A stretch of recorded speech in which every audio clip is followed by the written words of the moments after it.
Well, Douglas Ross, you wanted to keep Boris Johnson away from this campaign. He's not here, but the scandal around him is very much present in Scotland. There are now 3 different news organisations who double-sourced the claim that Boris Johnson said, let the bodies pile high in their thousands with regard to the second lockdown. Do you believe Boris Johnson's denial? Do you stand with him? Those comments are unacceptable from anyone, whatever level of elected office or any individual at all, and I would never support those comments. But the Prime Minister has said he did not make them. He has been very clear he did not make those comments. Do you believe him? Yes. He is someone who was taken into intensive care himself. He saw at first hand what our nurses and doctors had to do to protect lives at the peak of this pandemic. And I believe him when he says he did not make the remarks that have been attributed to him. But I say again, those are appalling, unacceptable remarks. I mean, he's a man who's been sacked for lying in the past, but you believe him on this? I believe he did not make those comments. Nicola Sturgeon, I'm sure you're enjoying this particular scandal, but I mean, you've been accused of being the pot calling the kettle black when it comes to allegations of the stench of sleaze. I mean, can you really take any moral high ground, given the long list of sexual impropriety claims that have come from members of your party? Look, I was investigated over allegations of breaching the ministerial code, and I was cleared over those allegations.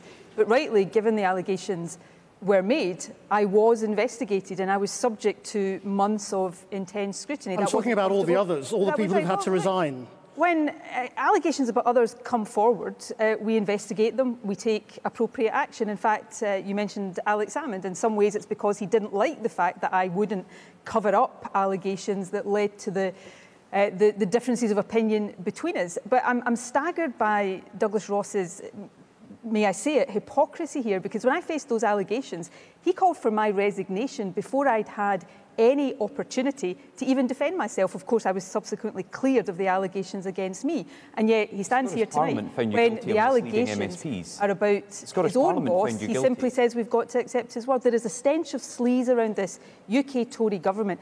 They're acting as if the rules only apply to other people and that they and their wealthy friends can act with impunity, can spend money however they want, and somehow they're untouchable. Well, I think the message for people across Scotland, and indeed in the rest of the UK where there are elections next week, is show them they're not untouchable. And actually, the rules apply to them as well. Well, you'd like to see Boris Johnson presumably face a day of questioning the way Nicola Sturgeon did. I am sure there will be investigations and inquiries into all of this. We know with the lobbying situation there are 8 separate inquiries underway, but Nicola Sturgeon says she investigates every single claim against an SNP politician. Can Nicola Sturgeon explain the outcome of the investigation into her disgraced ex-former finance minister, which lasted over a year, and the people of Scotland still don't know what was going on? Nicola? He's no longer in the SNP. But he was for a year. We can't investigate people that are not in the SNP, but Douglas really has to answer for Douglas's modus operandi. Well, you have to answer for the members of your party. Sure, there's been ministers, people in Westminster. I think anybody watching this will have seen that I have not escaped having to answer for members of my own party. Derek investigation lasted a year. But hold on, let me finish this point. Douglas's modus operandi here is that when it's allegations against an opponent, he calls it out and he calls for resignations before they even get the chance to defend themselves. But when it's allegations against his own side, he rushes to their defence. There needs to be a proper, full, comprehensive investigation into all of the allegations, whether it's David Cameron's lobbying, Boris Johnson's text messages, or these disgraceful comments that he's accused of. Anna Sarwar, I mean, the Labour Party should be profiting from all of this, and you're not. And it's partly because Keir Starmer is not making his voice heard or pinning any of it on anyone. Look, I don't agree with that, but Christian, to be frank, we deserve better than this. I mean, you saw right at the top of your news report the consequences of when you leave bodies piling, and frankly horrific, the scenes coming from India. And we risked seeing those scenes here, and that's why we had to take urgent action. And the thing that Douglas can't hide behind is the very fact that people can think it's believable that the Prime Minister may have said that is in itself a damning indictment on the Prime Minister. But there's something much more... So do you believe the Prime Minister's lying? Well, I let other people judge that. But what do you think? Well, all I'm saying is his character would suggest he's not above making that kind of comment.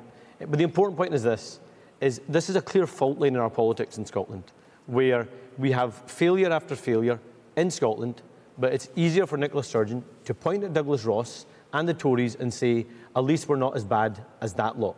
And that demonstrates why we need to have both a better opposition in Scotland, but also, frankly, a better government so we can confront the issues that the people of Scotland face. Willie Rennie. Yeah, it's utterly depressing that we have competing claims of sleaze and contacts and money. When we see the scenes in India, it's a tragedy unfolding, and it should put everything into context. It should sober us up. And that's why I think we don't want to spend the next 5 years arguing about independence. We want to focus on the recovery and trying to get this country back into a fit shape. We've seen over the last 5 days bitter arguments over borders, over currency, over the European Union. I think we should be focusing on the recovery and the things that benefit people in their daily lives. And the current argument in Scottish politics with these two does not help. We need to focus on trying to get this country back on track. But it's utterly depressing. In fact, it's grotesque that we have these competing claims of sleaze when so many people are suffering. Patrick Harvie, do you accept that Nicola Sturgeon has answered all the questions? Or, I mean, have you given them a free pass because you agree on independence? We certainly haven't done that. The reality is that the allegations on the ministerial code found that there wasn't a breach in Scotland, whereas in Boris Johnson's case, he's someone who kept his Home Secretary in office, even when she had been. But there was a terrible failure of the complainants in that case, which still hasn't been addressed. Absolutely, and I think there are members of the Parliamentary Committee who clearly breached the confidence of the witnesses, the original complainants, and that has to be investigated by the new Parliament. But look, everybody, or most people here, I think, have said it's depressing that this stench of sleaze is what our election might be about. I don't think our election has to be about that. Yes, I know a lot of people, hear this kind of stuff about the Westminster government, and they're not very surprised. I think there's a rock bottom level of confidence in the Westminster government in Scotland. But the election that we have right now is about giving people in Scotland the option to choose between two possible paths for our country. One, as a small independent country trying to get back into Europe, or the other is as part of Boris Johnson's Brexit Britain. And if we're looking to tackle the climate emergency, the inequality in our society, the COVID recovery, we need to give the people let's get in this. I'm going to choice. come to you now, Anna Sawar, because I think that's enough sleaze discussion for right now. Let's talk about the Constitution and these big issues and the big choice ahead of the Scottish people. If you are pro-union in Scotland, Anna Sawar, the truth is you should vote you should vote Conservative, shouldn't you? Because 40% of your party would quite like an independence referendum, and many of your candidates too. Look, Christian, I don't accept the premise of the question. Actually, it links to the first question, because what this election can't be about is what matters to politicians. This election's got to be about people out there, their families, the local communities, and having a national recovery. I'm not willing to accept that I'm only going to put forward a programme that speaks to the half of the country that agrees with me on the Constitution. We need a recovery that works for everyone. And I say directly to people, I don't care if you voted yes, no, leave and remain. I will work with anyone the union to make is Scotland a at stake fair and more equal place. And so in terms of unionist looking for a party to save the union, it's him, isn't it? No. Who's going to save the union, not you. Well, I'll say directly, you've heard it right at the top of this programme today. The biggest threat to the United Kingdom is Boris Johnson and the Conservative Party. But you can choose something different. We can actually make a change and choose to focus on what unites us as a country, not what divides us, recognising that we have come through a crisis together. Do we really want to come through this crisis and go back to politicians arguing with each other, arguing about their own interest, not the national interest? I respect your desire to say, let's come together, but you end up in a position which is exactly the same as the Tories in saying to the other half of Scotland, there is no democratic path to your political aspirations. If there is a democratic path to an independence referendum, what is it? Do you support a referendum if that's what Scotland votes for by majority? I think you're giving a false choice to people. What you're saying to people is, put your recovery on hold, put the jobs and the economy on hold, put the education catch-up on hold, he asked you a direct question. missed cancer diagnoses on hold, let's have the power to make it real. And instead focus on a referendum. I think we should focus on a recovery. Christian, look, I've spent almost every waking moment for the past 12 months, more than that now, trying to steer this country through COVID. And for as long as it takes, if I'm re-elected as First Minister, that is what I will do. Nothing matters more than that. But once we're out of this crisis, it is a case of who decides what kind of country Scotland is and what our future is. Is it the people of Scotland, or is it Boris Johnson? And we've just heard the downsides of that. And when politicians like Annas and Douglas and Willie say we don't want a referendum, to allow the Scottish people to decide the future, then what they're effectively saying is that they want to decide Scotland's future, and the views of the majority. We don't want this referendum. We don't want this referendum because Nicola Sturgeon... democratic problem at the heart of their argument. We don't want this referendum because Nicola Sturgeon will take her eye off the ball again. She accepted in this venue last week. What if the people want a referendum? Well, I'm sorry, we are speaking about 14 years of failure from the SNP and taking their eye off the ball. Because at stake at this election is securing Scotland's recovery, rebuilding after the pandemic. The SNP and Nicola Sturgeon have explained that they would hold that referendum during our recovery phase when we should be protecting jobs, improving our educational standards, investing in the NHS, and all of that is at risk with the SNP who would take us through another... What is your definition of when the recovery is done? When would it be OK to hold a referendum? Well, the Institute of Fiscal Studies has said it will take years for Scotland's economy to get back to pre-pandemic levels. But people should not be surprised that the leader of the Scottish Conservative and Unionist Party does not want to have another referendum. So there's never a time. Whether or not Scotland becomes independent shouldn't be up to Douglas or Anas or Willie or Patrick or me. It should be up to the people of Scotland. Now, people can judge for themselves where my focus has been over these past 12 months. But your eye's been off the ball. We talk about recovery as if it's some kind of neutral concept. What kind of recovery do we want? What kind of country do we want to recover jobs. to? Is it one based on the values of this country? Or is it one in the image of one? That's the fundamental question. Nicola, the last time the independents consumed this country, you took your eye off the ball on one of the most important issues, and that is drug deaths in Scotland.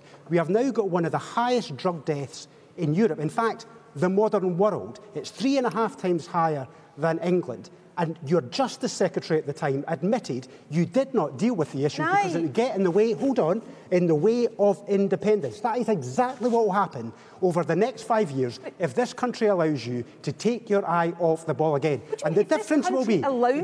This country is voting in an election next week, and all I'm saying is we should respect the outcome of that election. What is it about democracy you find so hard to accept? Will you respect the outcome of democracy? I mean, Anas Sarwar never answered the question about what happens if the people of Scotland vote for parties who are in favour of a referendum. If they do, will you respect that? I will take my instructions from the people who vote for me in my constituency. And I am very clear. So hang the majority. I am putting forward my platform that I do not favour another independence referendum because I want you may not respect the will of the people. Because I want to put recovery first. And it's democratic to say, do exactly what you say you're going to do in the election campaign. It would be bizarre if I changed my mind afterwards. Douglas Ross, is the union voluntary?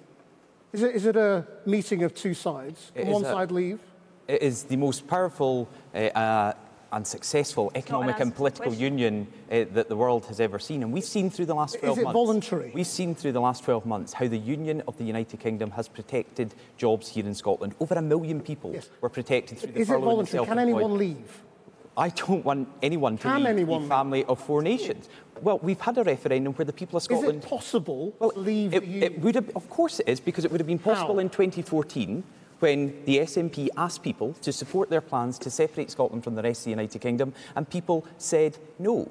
And what we've heard again from Nicola Sturgeon tonight, sorry, if I can just finish, what we've heard again from Nicola Sturgeon tonight is she would put our recovery from this pandemic that has harmed so many individuals and families. It's not rubbish, Nicola Sturgeon. You're threatening our recovery. I want to get to the bottom of this. You said how it was possible in 2014.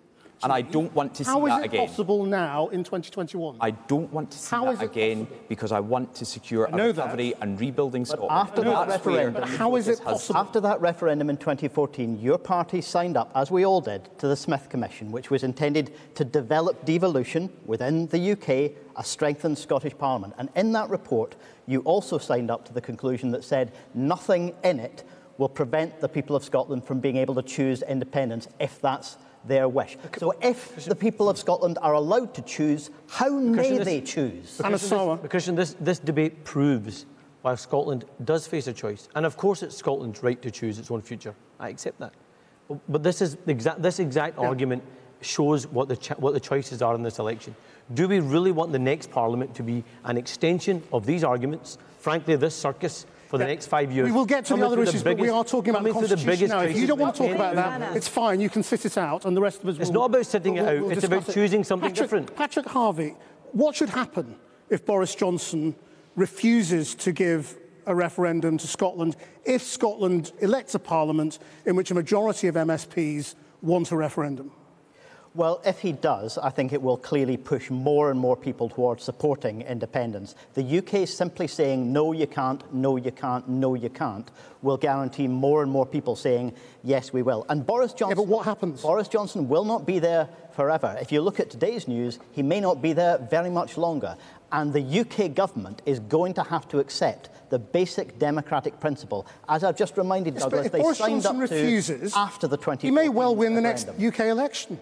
You could be waiting 10 years. Well, I don't think that'll happen. What are you going to do? The longer they dig their heels in and say Scotland's not allowed to choose, the more people will say, yes, we're going to. Nicola Sturgeon, can you answer that question? What happens?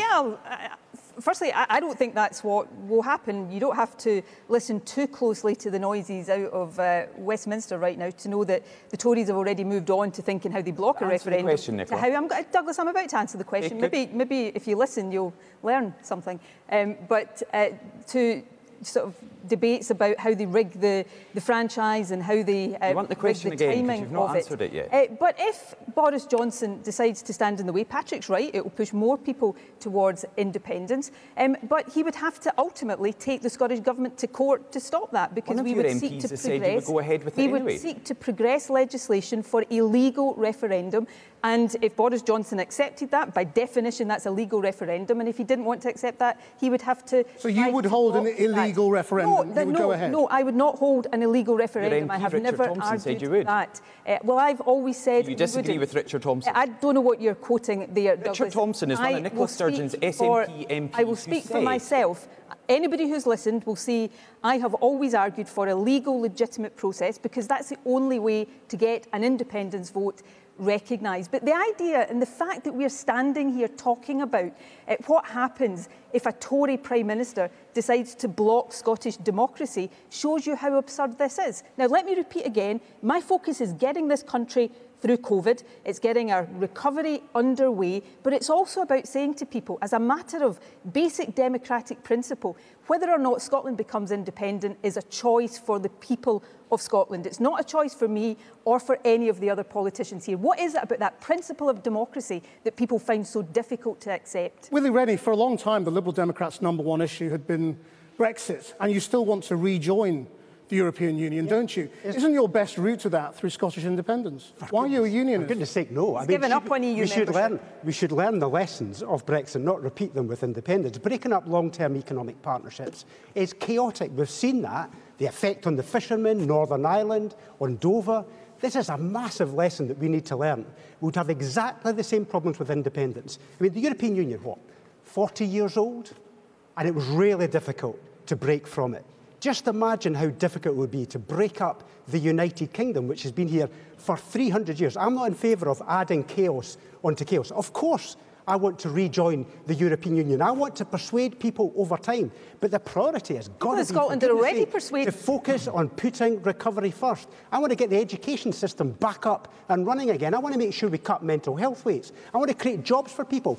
All that they want to do is to focus on the assumption that they're going to win this election, which I think is extremely arrogant. One of the issues... Let's try and put it to the voters first. One of the issues that Brexit brought up was the question of the border. The border has become a hot topic this week, hasn't it, Nicola Sturgeon, because friction at the border, if Scotland was to rejoin the European Union, would cost the country in trade. So how much would it cost? You don't know, do you? Well, we will put all of that before the people of Scotland before we ask them to choose independence. But there is a cost, you accept that? Well, Brexit has already created borders. Our businesses right now are paying the price of that. Our exporting businesses have lost tens of millions of pounds. The question is how we manage these things to maximise our trading opportunities, not minimise our trading opportunities. But any new friction means more costs, We prepare and we make sure that complying with the rules of EU membership don't make life difficult for our businesses. But the benefit of being independent in Europe is that we open up free trade again across 27 other countries, the world's biggest single market. Brexit is all about narrowing our horizons. That's really smart. Independence is about expanding those horizons again. And of course, for people, because an independent Scotland, and nobody argues against this, would be in the common travel area. So an independent Scotland would give people not just the continued right to freedom of movement across the common travel area, but the right of freedom of movement across the whole of the This is a consequence of Brexit. A win-win position. Scotland does 60% of its trade with the rest of the United Kingdom, and that's the biggest market for Scottish businesses more and for protecting Scottish jobs. But Nicola Sturgeon couldn't recall what her own MP had said over holding an illegal independence referendum. Can she recall what her MSP Emma Harper said last week about a hard border would create success and would be good for Scotland? Do you agree with Emma Harper? You can stand here, Douglas, and you can misquote people for the rest of the... Emma Harper said a hard border would create jobs. Do you agree? I've been campaigning with Emma Harper today. Do you agree with her? We want trade to continue across the Scotland and England border, but we also want Scotland So was she wrong to say a hard border would create jobs? Douglas, and see, instead of misquoting... Yes or no?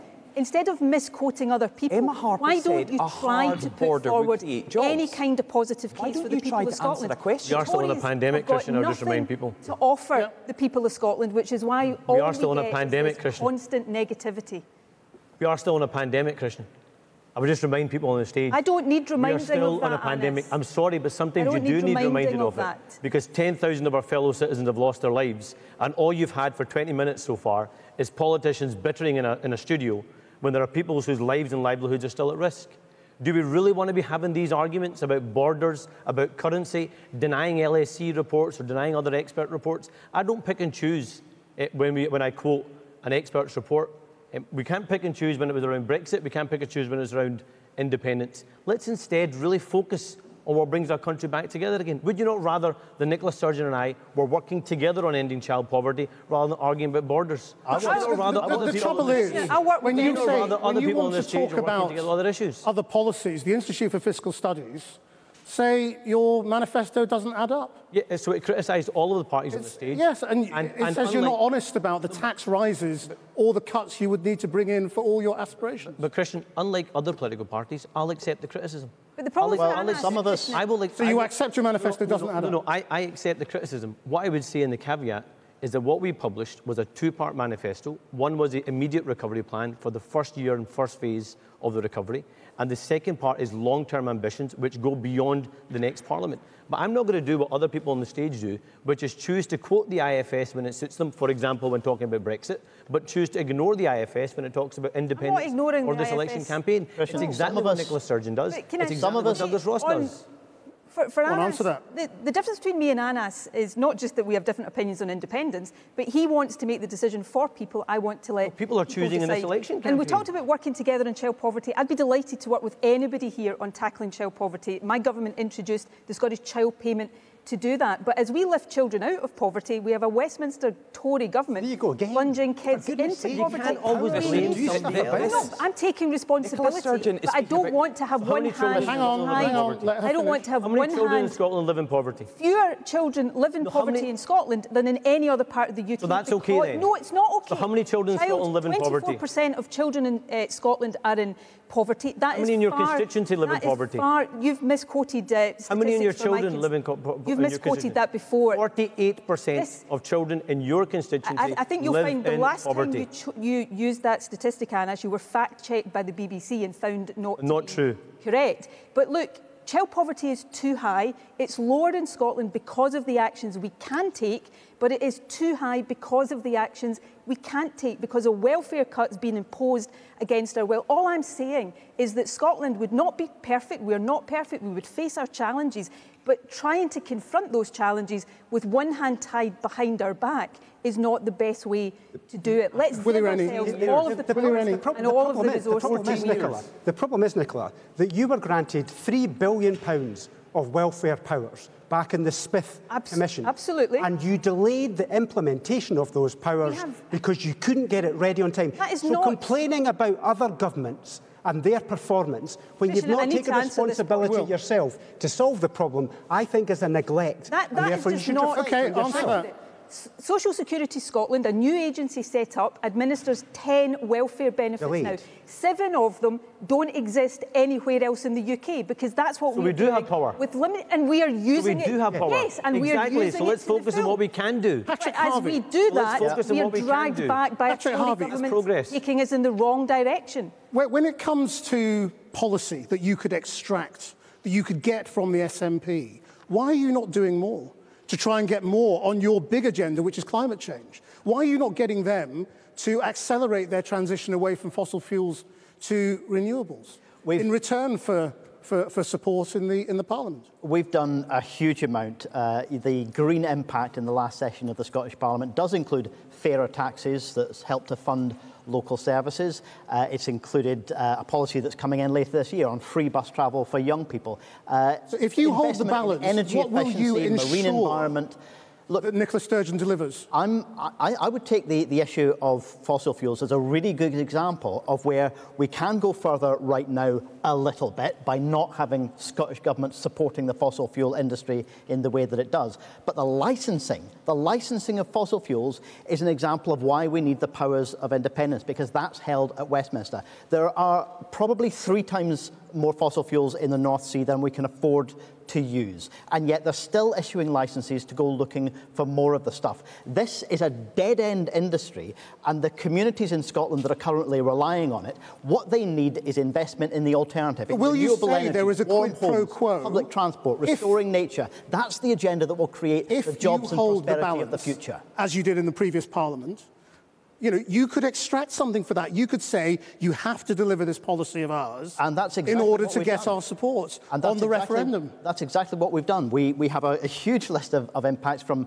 public transport to energy efficiency to the marine environment, and yes, to fair taxation as well, to help fund local services. The reason why high-income individuals pay more tax in Scotland is because of green pressure. And the report just out today that talks about the deficit in Scotland, one of the clear things that it concludes is that there's got to be a role for wealth taxes. Well, now the Greens are the only ones in this election putting out a detailed plan for how we can implement a wealth tax to close wealth inequality, which is every bit as socially divisive and damaging as income inequality. We can do that so that we can invest in the warm homes, the public transport, restoring nature. That's the agenda for the future, Anna Sawant, not the fossil fuel. Let's come to you next, and I know you want to talk about policy, but one of the reasons this is difficult is because you don't really believe you're going to be the First Minister after the election, do you?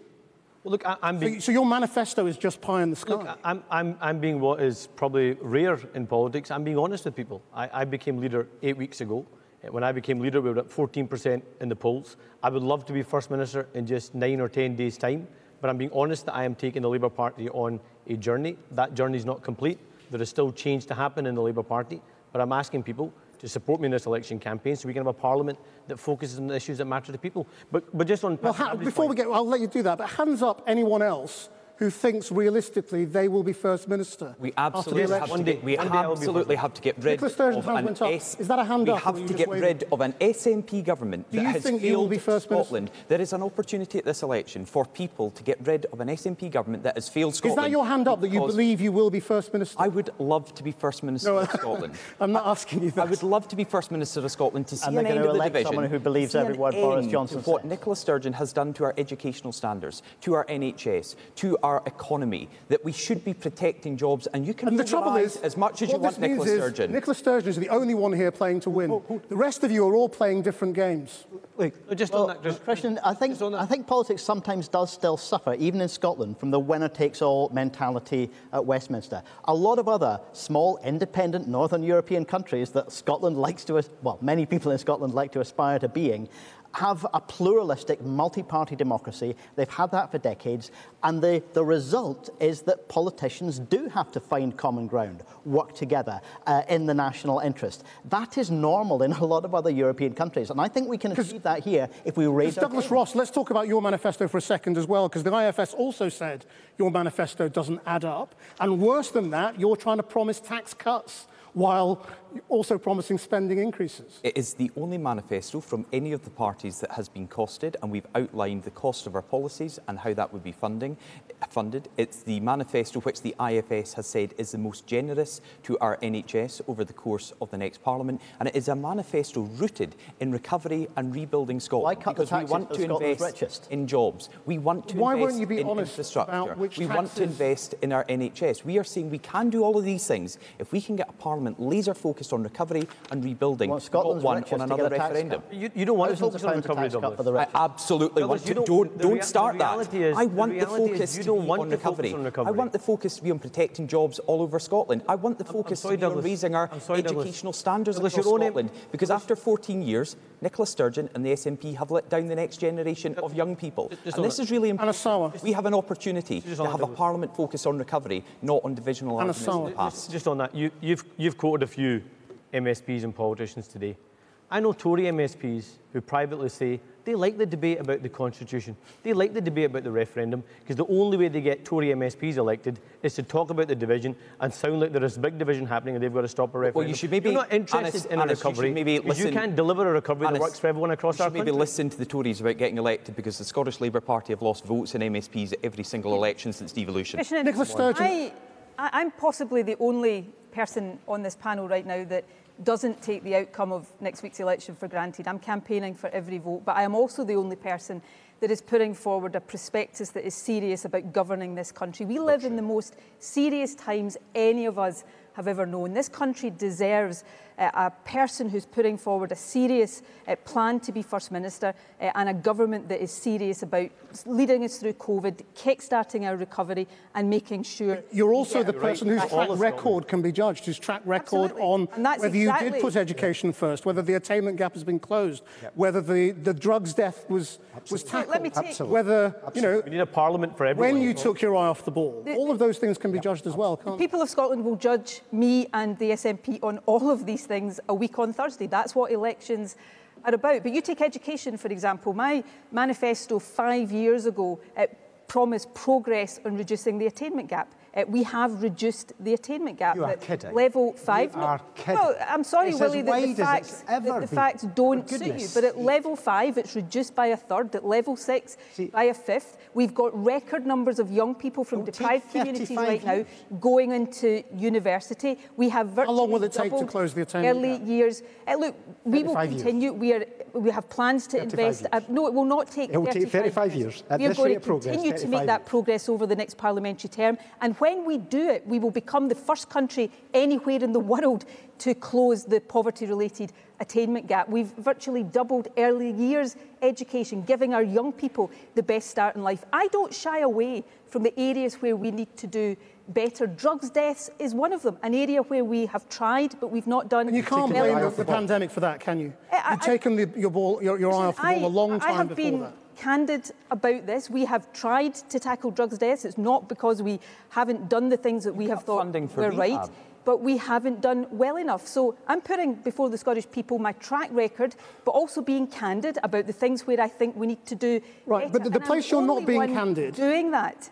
Let's concentrate on where you're not being candid, and that is on your central policy, which is the impact of independence. You have offered no economic analysis. You say it's far too soon, Well, yet you're asking people to embark down a road in electing you that will lead to an independence referendum and an independence Listen, campaign. in 20 Surely this is a dishonest way of going about No, it. it's not, because a year ago, when the pandemic struck, I said openly that I was putting all planning for an independence referendum on hold to allow me to focus on the pandemic. So no, we introduced a haven't bill done. So delay the we referendum. haven't done the analysis. If you've put everything on hold, why haven't you said, well, we better put the referendum on hold? I'm not planning a referendum immediately. I've said Just in once the this recovery crisis phase. is over, Just in the recovery people phase, should that's have fine. the right to choose. And just as we did in 2014, completely different to the Brexit referendum, we put forward a prospectus saying what independence meant, what the challenges challenges would be, we will do that again when we're asking people. So, Christian, Nicola choose. Sturgeon. That's the right, and I will take no lessons on informed choices for somebody from the party of the Brexit referendum, frankly. Nicola Sturgeon has just confirmed that she will set out the plans to hold another independence referendum if the SNP get a majority before that is held. She has also accepted that another independence referendum could be held in the first 2 years. So when we should be focused on recovery and rebuilding, Nicola Sturgeon has just accepted government officials' time and resources will be spent drafting up a case for another independence referendum. That is reckless. It will put jobs at risk. It will put our recovery at risk. It is typical of the SNP. I put independence referendum planning over the on national hold. interest. I will focus on the pandemic for as long as it takes. When I put, you said it will be in the recovery planning phase. For the referendum on hold to focus on the pandemic, what did Boris Johnson do? He ploughed ahead. Nicola Sturgeon You've refused to define what the recovery phase is. Can you define when the recovery's done? I think when is it okay? I think we should devote the next 5 years to the recovery, because I think it will take longer than that, and it will take at least 5 years. What is the definition of recovery?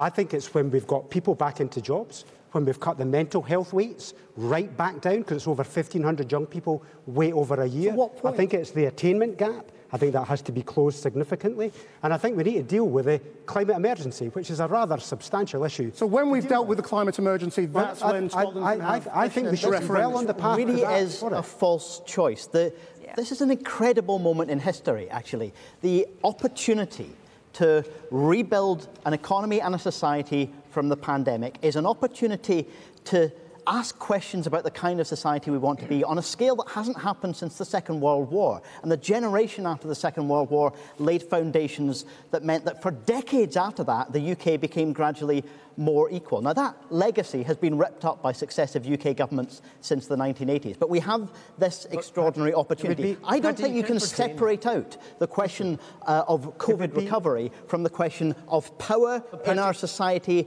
and our economy. We've got an opportunity for extraordinary change if we only let the people of Scotland choose. Patrick, you can't pretend that independence or a referendum is some kind of light switch moment that doesn't take time, doesn't take distraction. You can look at the chaos of Brexit, and I actually agree with Nicola Sturgeon. It will be a journey, and let's embark on it. It was reckless for Boris Johnson to plough ahead with Brexit, particularly in the midst of a pandemic. I actually agree with her. But that took 4.5 years of chaos. The idea we say to people, it's okay, we've come through this greatest of challenge in our lifetimes, and it will be a simple light switch moment and won't take time to get back to where we were, is simply not acceptable and not true. The alternative is to say that we can address poverty and inequality, that we can address the climate and nature emergency as part of Boris Johnson's Brexit. Just lastly, let's talk very briefly about the kind of country this country is going to feel like under different representatives here. Douglas Ross, there was a story today in the newspapers, I wonder if you clarify it. It said that you were against equal marriage in 2014 and that you would have voted against it. Now, that was something that made your predecessor, Ruth Davidson, cry with joy, that she was so pro-equal marriage. Were you against equal marriage in 2014? I've said in a debate in Murray Council Chamber that there was a passionate, engaged debate on both sides, and I was balancing both sides of the argument because many constituents had contacted me about it. Did you say you'd have voted against it? At the time, I would have voted against it, just like two of Nicola Sturgeon's government ministers voted against it. But I have also said that I fully support it, and I think marriage is a thing of beauty both for men and women and people of same sex, and it's something we should support. We've gone back to the same old Tories. The cuddly Tories under Ruth Davidson are well and truly gone. There's a reason why Ruth Davidson has walked away.